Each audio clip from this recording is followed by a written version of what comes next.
Hey, what's up? Thanks for stopping by. And tara, samahan niyo ako. Mag-drive lang ako to work. It's about 20-minute drive. So, let's go.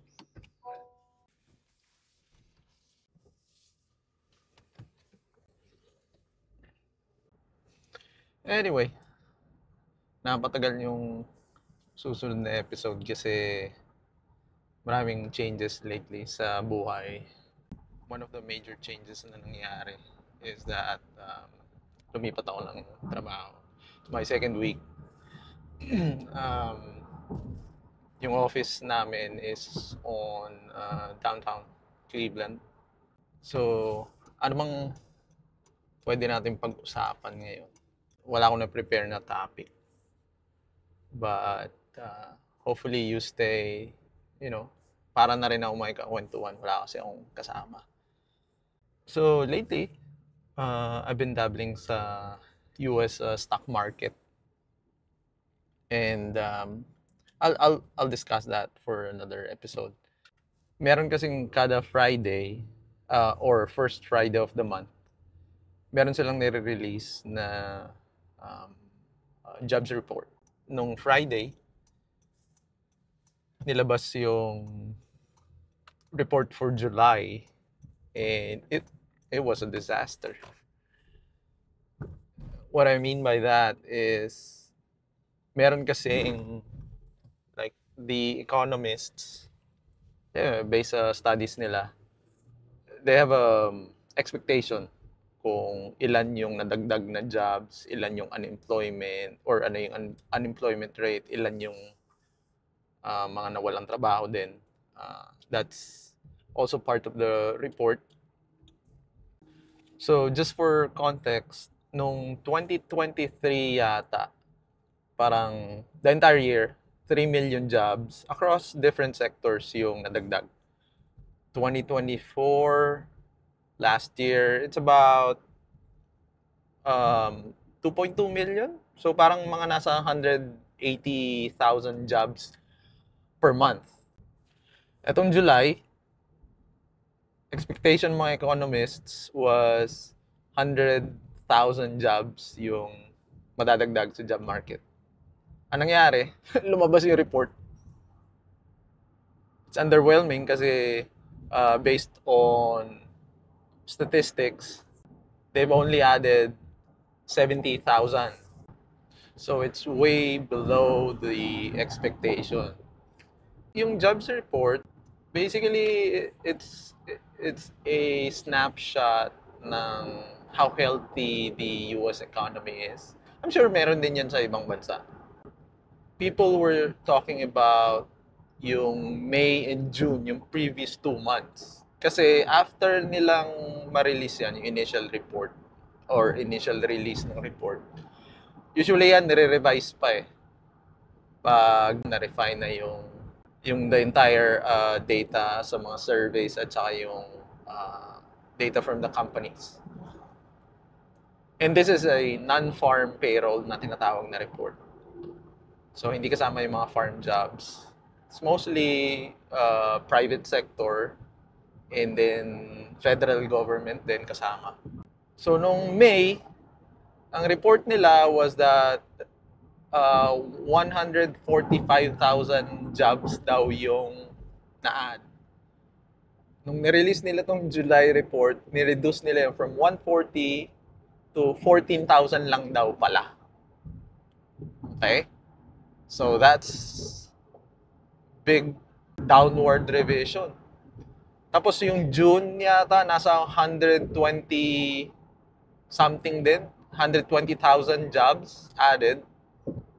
Tapos na-revise nila, sabi, less than 20K lang din ang ano. So yung May and June, may downward revision na about 250,000 jobs. So talagang for the past 3 months, there are warning signs sa jobs market na the economy really is slowing down.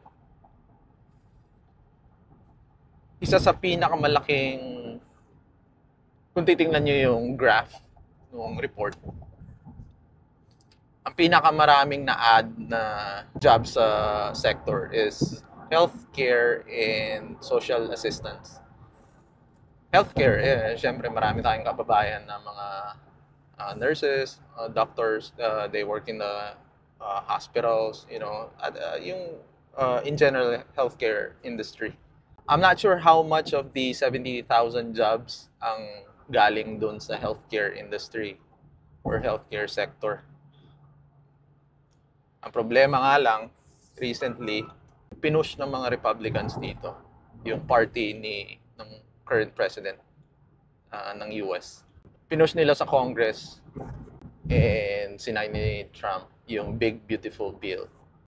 In summary, malaki yung binigay nilang tax cuts para sa mga mayayaman. Part of that bill, they had to cut $1 trillion with a T. 1 trillion. Imbis na gagamitin ng government yung pera for Medicaid. Medicaid is basically health coverage for mga lower income na adults and children. May mga government, federal government programs yan para sa mga nanay na kakaanak lang, low income, ganon. Tapos, so that's Medicaid. So, kinat nila yung funding ng government by $1 trillion. Which means, marami ang mawawalan ng health coverage na umaasa dun sa Medicaid. I think yung Congressional Budget Office yata, in-estimate nila na there's about 10 million Americans mawawalan ng health insurance because of those budget cuts for Medicaid. So ano ibig sabihin? Low income ka na, mawalan ka pa ng health coverage. And dito sa US, napakamahal magkasakit. And ang daming may sakit dito. You can look up on the statistics, even obesity. There are about 40% ng population dito, either obese or nandun na sa obesity level. So ano magiging results nun? Well, people will refrain from going to the doctor. Kahit may sakit sila, hindi sila makapunta. Dahil wala ka ng health coverage. They hide sickness up to the point na malala na. Pag malala na, saka ka pupunta ng ER. Mas mahal pa lalo pag pumunta ka sa emergency room compared sa kung meron ka sanang health coverage like Medicaid and pumunta ka lang sa doctor. So pag dumating yung bill mo, mas mahal, hindi mo mababayaran, ano magiging result nun? Hospitals have to eat up yung cost ng mga unpaid medical bills. Kaso, problema din, part ng Big Beautiful Bill, meron tinatawag yun na provider tax. Tinanggalan din nila ng funding yon. Yung provider tax, yun doon kumukuha yung hospitals ng pera kapag may mga unpaid bills. So it's really looking a little bleak. Isa pang point doon sa jobs report is that malaki yung nawala ng mga trabaho for July sa manufacturing sector. About 11,000 jobs nawala. This is the sector na pinangakuan ng presidente na, we'll bring back jobs in America. Kaya nga siya i-impose ng tariffs ngayon sa mga countries kasi the goal is for, a US market revival. Parang ang mangyayari is that companies who are now importing, they'll be pushed to do yung manufacturing dito sa Amerika. Yan ang isang goal ng tariffs. Kaso it takes years. Mag-set up ka ng factories dito, it would incur cost para sa mga companies na yan. It'll take a while, maybe 5-7 years. So, ibig sabihin, habang hindi pa nangyayari yun, manufacturing really will lose a lot of jobs from here on.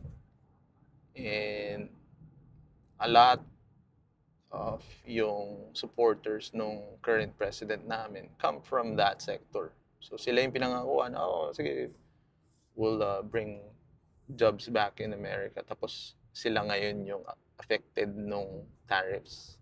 Sila yung nawalan ng mga trabaho. So, nangyari pa, alam niyo yung kasabihan na don't shoot the messenger. Paglabas ng July jobs report, ayun, finire nung presidente yung head ng Bureau of Labor and Statistics. Sila yung nag-generate ng jobs report na yun. So, well, for me, I guess I can call myself fortunate na despite yung slowdown ng economy,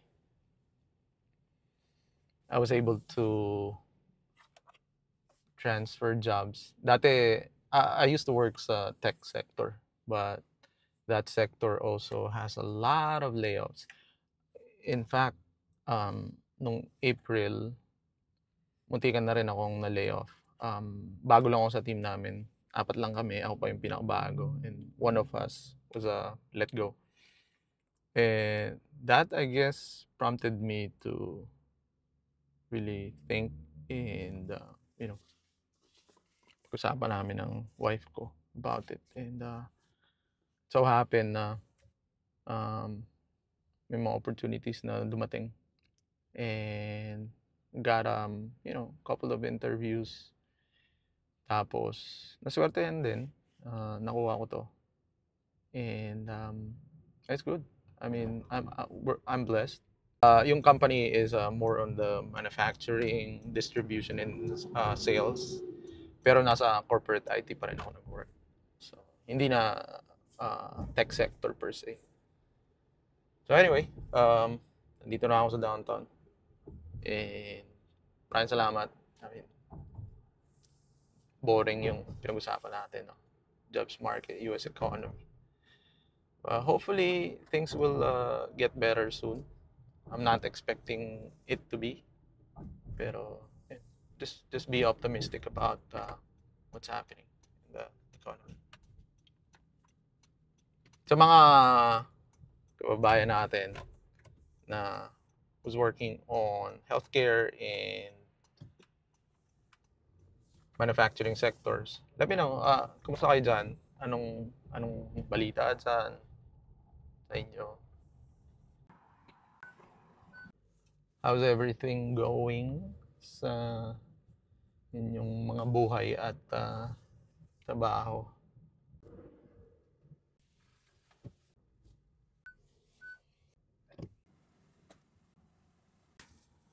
Okay, so maraming salamat sa pakikinig. Salamat at sinamahan niyo ako, may kausap ako sa pagmaneho. Until the next one, peace.